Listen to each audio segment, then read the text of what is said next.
Welcome back to Clerics Wear Ringmail. I'm coming at you from my traditional studio, that is the CRV. The last couple episodes have been in the pilot, so you'll have to tell me if the audio is better, worse, or indifferent. Anyway, today we've got some more calls and some more conversation as they relate to healing in RPGs, to health potions, and to how those may impact the game, but more so, how do they reflect on you as the referee?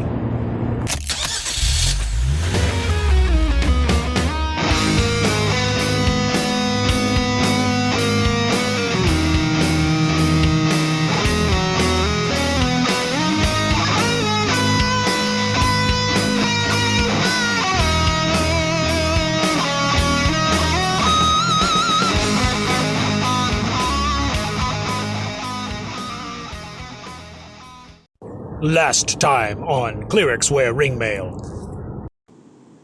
Hey Taylor, Daniel from Bandits Keep calling in. I've only listened to the first 45 seconds of your latest podcast, or the one from December 8th, about health potions, and yep, I agree, they are pretty much the worst thing. The only thing that I put in the same category with them, at least personally, well, there may be other things, but off the top of my head, there's two things I do not like: health potions and bags of holding. So I look forward to seeing your reasons and wondering if they line up with my own. And this time on Clerics Wear Ringmail. Okay, finally got to finish the episode on health potions, and yeah, I think you make a lot of really good points. One thing that I often think about with ready access to healing as well is that it makes the game kind of like a race, a really quick race. You leave the dungeon for a day, you come back fully healed. You leave the dungeon for the day, you come back fully healed. This kind of takes away another aspect of the game, which is this like gap of time in between, which things can happen. And not that you need to play that out, because I know a lot of people don't like to play out the downtime, but having to make that the choice, right? That should we go back to the dungeon now when I only have 3/4 of my hit points, or should I wait another week and take a chance that, the enemy at the dungeon may have regrouped, or another adventure party might have gone there and taken our treasure, are real elements to think about. And I think having quick access to healing kind of removes that from the game on some level. The first thing that comes to mind, talking about a race dungeon game, that's, if you've played it before, a game called Descent. Descent actually is a lot of fun. I would recommend it. In short, you have a handful of characters with a handful of similar but different abilities, and it's a dice pool mechanic. You have some red dice, and I think there are some blue dice, and you roll them to see if you can kill monsters and grab treasure. And there's a basic advancement process. So as you complete missions and as you get treasure, then your character gets better. But as I recall, we got the special set that came out a handful of years ago, and my gaming buddies and I figured out very quickly that a lot of the monsters, they just weren't that scary, and we were able to take advantage of the advancement system and min-max our way into invincibility. And so we just kind of hit the dungeon, split up and went in different directions, and then raced down each corridor, seeing who was fortunate enough to hit the treasure first. Which this experience was right before Hasbro WotC started publishing the D&D board game, adventure game type things. So recall, I think the first one, this was probably in the 4E era. I should really look up the dates. But the first one that came out was the Strahd one. So Into Castle Ravenloft. And one of the things about the Castle Ravenloft board game was if there was a monster on the board, when you activated every monster on the board. So we went in with our Descent hats on, split up, went in every direction, aggroed about 12 ghosts, and then we're like, wow, they all activate? That's not balanced at all. That can't be right. Needless to say, that party did not survive Castle Ravenloft. But more on topic, Downtime is a highly underrated activity. Like you said, you don't have to roleplay every minute of it. So you're not negotiating with the shopkeep or the bartender every day for 30 days while you're healing up. Instead, what I've got in mind is consumable magic. magic users have the ability straight out the gate, if I remember correctly, to start working on consumable magic. So you can brew one of those health potions that we were talking about hating so much. It'll take you, I think, a week or something to do it. Or you can make scrolls, and that'll take time, a lot of time, and it's a gold sink, so some of that money goes away to make these magical consumable items that'll help the party. And more so, it's a time sink. So while your fighter is healing, or while your cleric is still working, your magic user can be buffing, preparing for the next round. And as I'm talking this through, it comes to mind 3 big complaints with new folks to OSR style gaming. 1, my magic user doesn't feel very magical. He has 1 spell that he can cast. 2, what am I going to do with all this gold? I'm going to crash the local economy. We should go to Silver Standard. When 3, why is my character level 20 at age 21? He should be older. Well, if you're playing the game by the book, you're spending a lot of that gold and using a lot of time to research spells and build those consumable magic items. And if you're carrying 4 scrolls in with you, that's 4 spells that you can cast that you weren't going to be able to cast just from sheer preparation. Hell, you can even pass one off to the thief. He may be able to pull it off too. It's almost like there's an answer to those problems in the game, rules as written. Food for thought. One of the things that I've been working on for the OD&D with Chainmail combo, turning it into an actual game, is the way that curing and healing is going to work. And right now I currently have it set on that it takes a full 24 hours for somebody to heal when a healing spell is cast upon them. But I'm thinking about making it something like they heal at 3 times their normal rate or something to that effect until fully healed, but they must be resting. That kind of thing. Like basically they're blessed upon so they heal quicker. Because you also get these scenes, in movies and TV and also in books where, something happens, they're feverish, all that time that goes down. Well, what happened when I was unconscious? Again, that I think it can add a lot of flavor to the game that really is instantly removed if you can just heal people super simply. So yeah, really good episode. I enjoyed it a lot. You are in the Helst of Elrond, and it is 10 o'clock in the morning, on October the 24th, if you want to know. On a gameplay note, I like the effect, the healing quickly as opposed to healing instantly. That would get rid of some of the popcorn hero where they're down, they're up, they're down, they're up, they're down, they're up, that some people complain about. Truthfully, that never bothered me personally, but I know there are some folks that breaks their immersion. Lots of opportunity for roleplay, lots of opportunity to drag a buddy out of the danger zone and ride through the night to get to the healer's hut. Good opportunity to make a good story. Glad to hear the episode resonated, and good to hear your voice. Thank you, Daniel, for calling in. Oh, I also wanted to say that, oh man, clipped off a piece of an antennae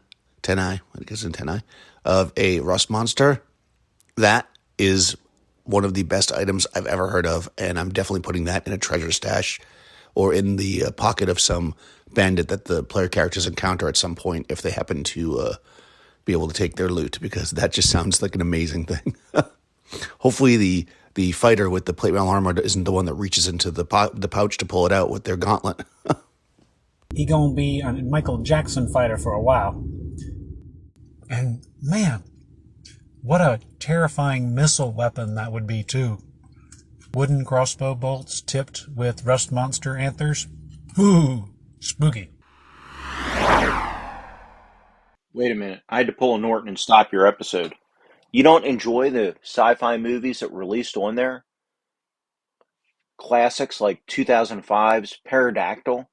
This is directed by Mark Lester. You know Mark Lester from such great movies as Class 1984, Firestarter, Armed and Dangerous, and of course, Commando, which is the essential 1980s action movie. Commando is the perfect action movie. But that said, Pterodactyl, where you have such clever things as character names like Professor Lovecraft and Heinlein and Bradbury. You even have Zelazinzi. I can't even pronounce that name, but we know who that is, and there's a Clark in there. And of course, we have Coolio playing a Special Forces captain, saying things like, "We have a saying in Special Ops." And then we have giant pterodactyls they've been, I forget how they came about. They're unfrozen or something. Anyway, you have giant pterodactyls going around, and they can hover like hummingbirds by flapping their wings, and their wings are sharp, so when they swoop by somebody, it beheads them.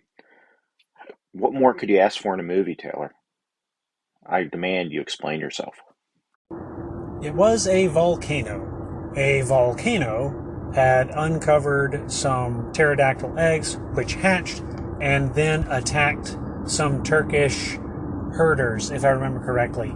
That would be the same volcano that actually erupts near the end of the movie again and releases an Allosaurus. Then the credits roll, and I think they were setting themselves up for a sequel, but the SyFy channel was setting them up to be fired. That, or it was the Russians. I think there were some Russians involved somehow. But that's beside the point. Nope, definitely haven't seen it. Definitely haven't seen it twice.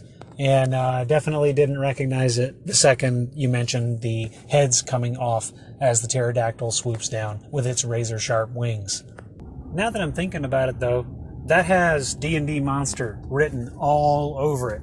Flyby attack, stabbing stuff in the throat. Good times. I love it. Throw that one in at your cyberpunk people. You can have a cyber pterodactyl with razor wings. There's his name, Razorwing. Ugh. I've missed my calling, Jason. I've missed my calling. Need to be running cyberpunk or working at SyFy. Hey Taylor, Jason here. The problem with removing Clerics from the game is Jason Hobbs. Of course, I'm the other Jason compared to Jason Hobbs, if you ever listen to my theme song. Thank you for clarifying. There is, of course, Jason Prime, who does Hobbs and Friends, other Jason, who does Nerds Variety Cast, tertiary Jason, who does Random Screed, honorary Jason, who does Red Dice Diaries, and quaternary Jason, who camps out at Crystal Lake. But the problem with removing Clerics from the game is undead and all the other things. Clerics are a built-in fundamental part of D&D, and you can take them out, but then you're not playing D&D, which is okay as long as you accept that. So I don't have an issue with that. But they are a baked-in part of Gygaxian D&D, meant to help offset undead. I mean, at first level, one of the reasons you survive first level is because magic users have sleep, and clerics have turn undead. So, something to think about.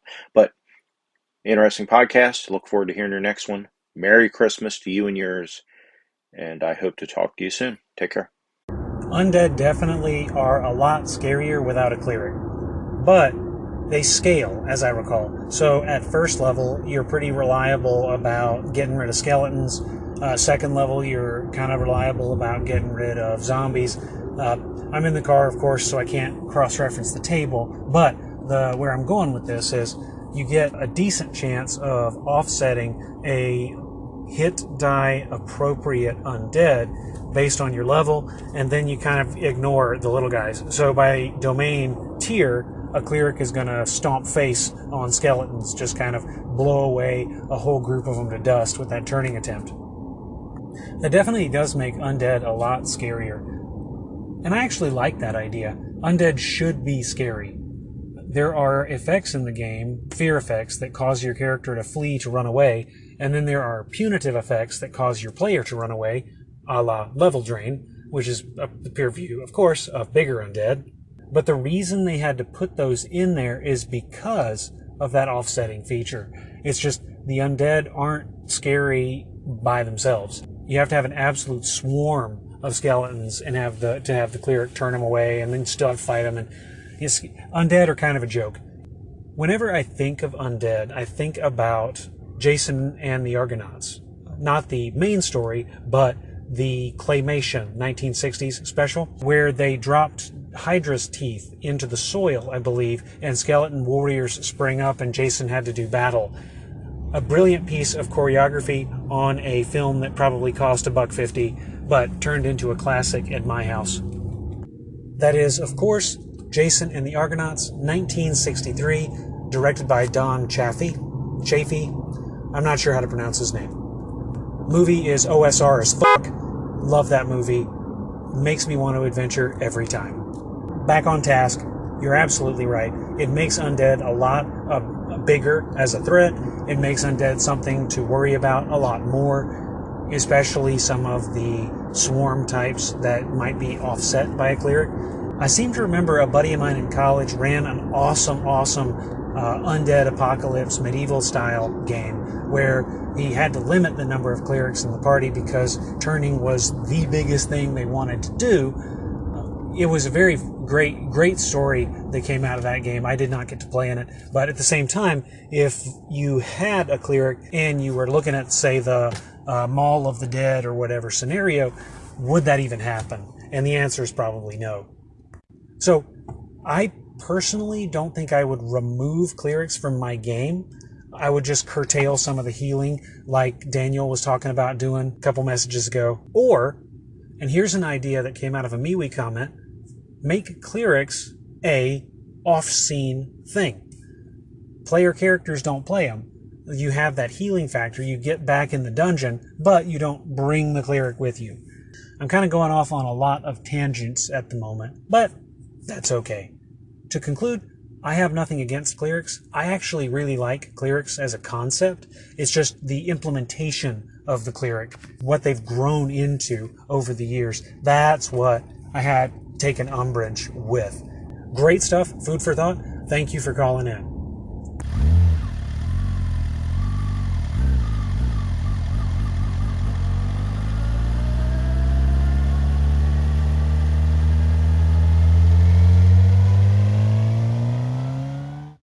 Yo, Taylor, so here's a thought that popped into my head after listening to your last episode. And by the way, I think your show is way more than decent.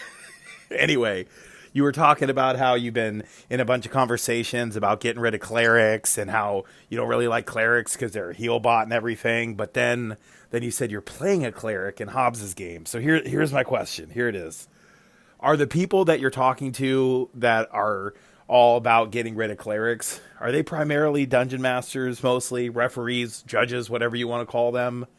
Because a thing that I see in a lot of these old school focused conversations is a lot of this stuff sounds a lot more fun from the DM side than it does from the player's side, right? Like, yeah, clerics are a pain in the ass maybe when you're running a game, but when you're playing a cleric. So anyway, man, that's my question. Great show. Peace out.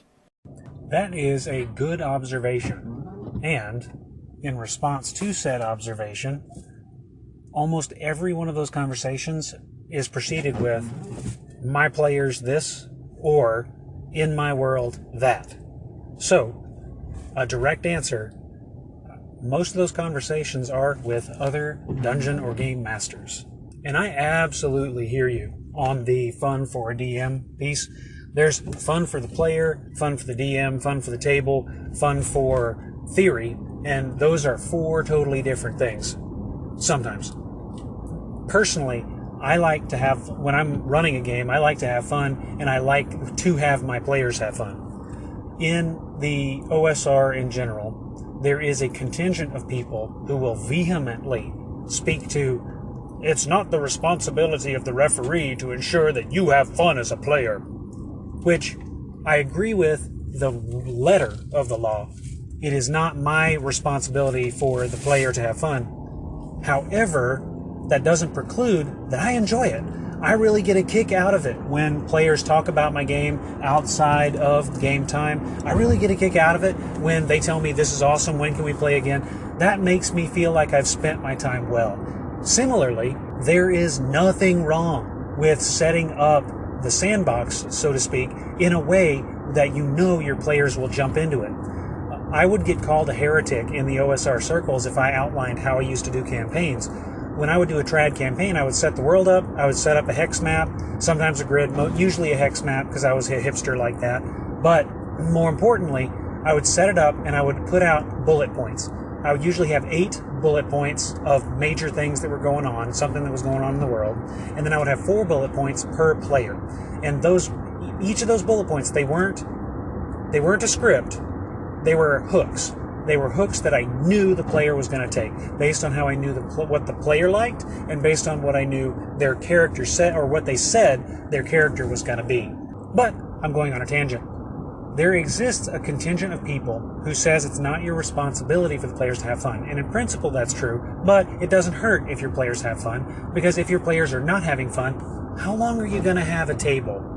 And what I think those people actually mean is that you don't change the world to suit the player satisfaction. You don't fudge dice. If the players are attacking the lair of a level 17 demi-lich, then you don't make him level 5 just so that they can have a chance at beating him. No, you let them get their face smashed in because they didn't do their research. And that I agree with. Just because the players have an idea doesn't mean it works. If they have a good idea, it may have a better chance of working, but at the same time, a dude in plate is always going to sink. It doesn't matter how well you describe swimming. At the same time, there is a misery cult. There is a group of people who see the OSR as the Dark Souls of RPGs. It's super hard mode. You're going to get killed over and over until you get good. I don't really ascribe to that. It's true. I had a... Spoilers to follow. I had my cleric in Hobbs's game get killed last week. On Saturday, we checked for traps on a container, but then inside the container there were scroll cases. We did not check for traps on the scroll cases. I didn't think about it, and boom, exploding runes. I killed 6 party members. I'll link the YouTube video so you can see for yourself, but there's definitely something to be said for character morbidity, but there's a group of people in the OSR who really like that morbidity. There's this, I called it a cult earlier, it's a glutton for punishment kind of group who sees the OSR as a way to abuse their players. I'm not saying that everybody who wants to remove clerics is a member of the pain cult. I think that most of them just want to do away with the cleric problem that I referenced earlier. Why would a cleric of a good deity be in the dungeon in the first place? Shouldn't they be out feeding the sick and healing the hungry? But speaking of that, you have to think about what kind of deities would be in this game world. One of the things that we as players tend to be bad about doing is divorcing the game world from the real world. When people talk about immersion, I don't know if that's what they mean, but typically that's what I mean. We have a problem with injecting ourselves into the character and thinking inside the cultural context of the game world rather than the cultural context that we grew up in. And while that can manifest in a dozen different ways, the biggest one is in the cleric. With deities, with gods, we're jaded by real God. And real God is awesome. Real God is the guy who says, hey, there's nothing that can separate you from my love. Not death, not life, not angels, not demons, not present, not future, not heavenly powers, not height nor depth nor anything else in all creation. Real God is awesome. Real God is the kind of God who would write stuff down like the ones who closely follow the messenger, whom they find written in their presence, commanding them to beneficence, forbidding them from malevolence, and ridding them of their shackles. Real God is the kind of guy who says, see, the sovereign Lord comes with power and rules with a mighty arm. He tends his flock like a shepherd and gathers his lambs in his arms and carries them close to his heart. He gently leads those that have young. I picked those verses, English translations, out of the Torah, the Quran, and the Bible. See if you can pick out which is which. But the purpose of the podcast is not comparative religion. The reason I picked them out like I did is because I wanted to point out a consistent and pervasive sense that God is on your side. That is a cultural thing, characteristic of the modern era. There was a neat little video, I'll see if I can link it also, that talked about the Mesopotamian states. And although it got the Abrahamic traditions painted a little wrong in a side quip the fellow makes at the beginning, he does make a fairly astute observation that in Mesopotamia, during the early Bronze Age, the deities were not benevolent. It was more demons in the night that you made sacrifices to so that they wouldn't come and eat your children. Those are the kind of deities that inhabit the sword and sorcery Appendix N roots of the OSR experience. The original Greyhawk had Saint Cuthbert, but Gygax himself was very reluctant to inject real-world religion into the game, and if I remember correctly, he didn't quite get why other people wanted so much investment in the religion of the characters. At his table, they were treated more as pawns. Moreover, it eliminates the need to explain why a good cleric would be in the dungeon pulling gold out of the coffers. Some folks solve this problem by pointing to the Papal States or the post-Holy Roman Empire epoch, where you have popes with land holdings and declaring wars and leading lines of succession. It's very strange that you have lines of succession for a job that requires celibacy, but again, that's what people point to. That's the kind of environment you can create. But if you dig down into the depths of the inspirational material, what you're going to find is much more chthonic than Christ-like. And as you may have guessed by the nature and tone of the podcast so far, I'm a big fan of real-world God, but I recognize that the inclusion of real-world God in my games doesn't do either of them justice.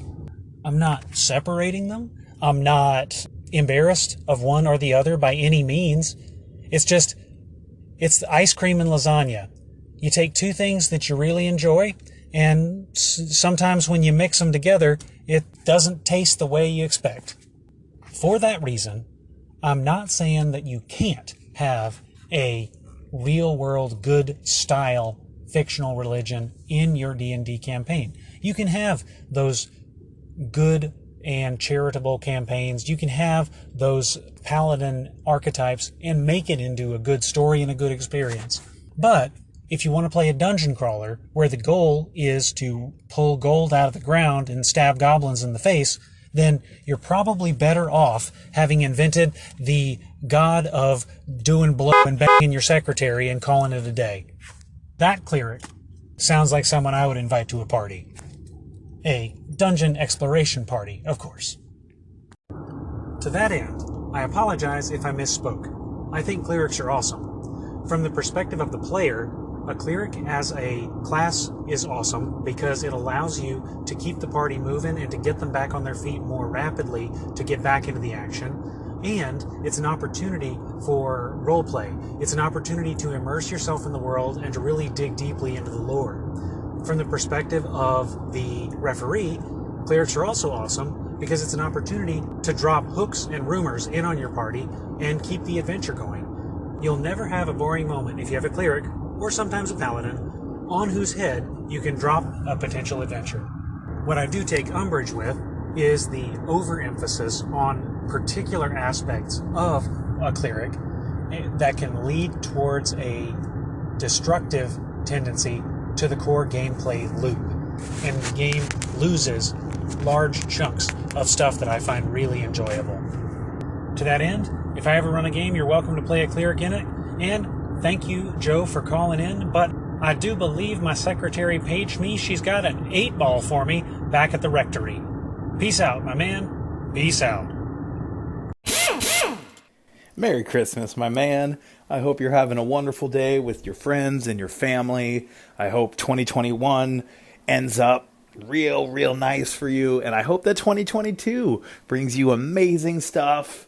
And I wish you nothing but the best. You're a super solid dude.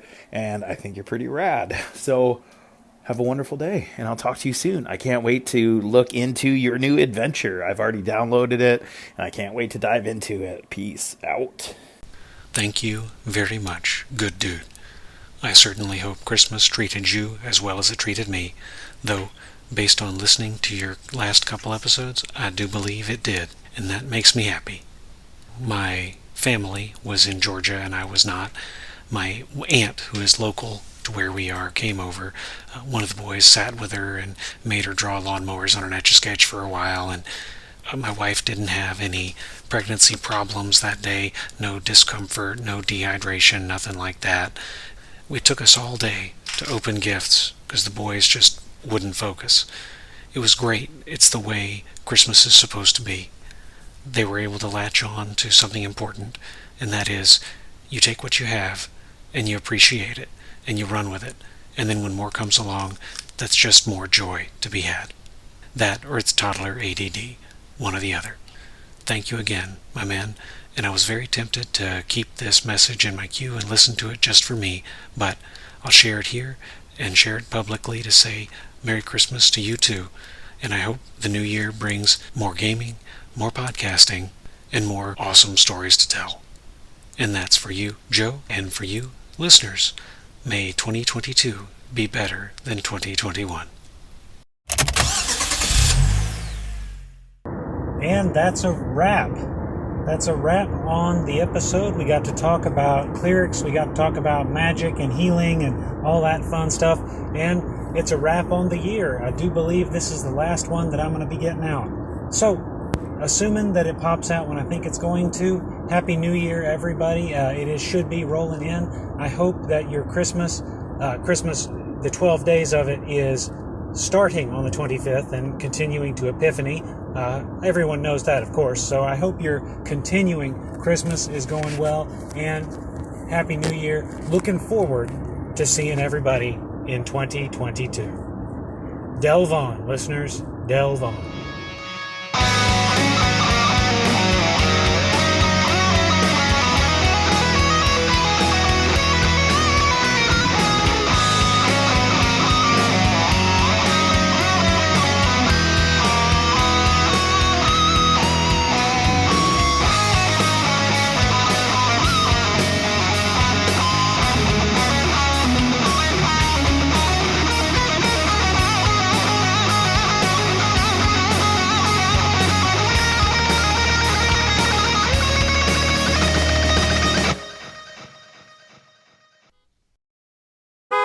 Theme music used for the Clerics Wearing Mail podcast is adapted from Pursuing Darkness by artist X.Take Rux, released into the public domain and made available on freemusicarchive.org. Sound effects used in the making of this product retrieved from mixkit.co, used under the Mixkit Sound Effects free license, or from soundj.com and used in accordance with the soundj.com terms of use. Segments recorded within a vehicle are recorded using a Bluetooth hands-free device in conjunction with local vehicular safety legislation. The Clerics Wearing Mail podcast is an independently owned and operated product released for educational and informative purposes under the Totally Steal This license, which is kind of like Creative Commons, except licensing. Clerics Wearing Mail does not ascribe to nor endorse views or opinions expressed by call-ins, guests, or even the host, unless you think they're awesome, and thus does not assume any liability regarding the consumption or distribution of this podcast. By listening to the Clerics Wearing Mail podcast, you agree to the provided term. Parties with questions regarding these terms, conditions, or releases are encouraged to reach out to Clerics Wearing Mail at the prescribed methods provided on the Clerics Wearing Mail blog. Parties dissatisfied with these terms, conditions, or releases are encouraged to go suck an egg.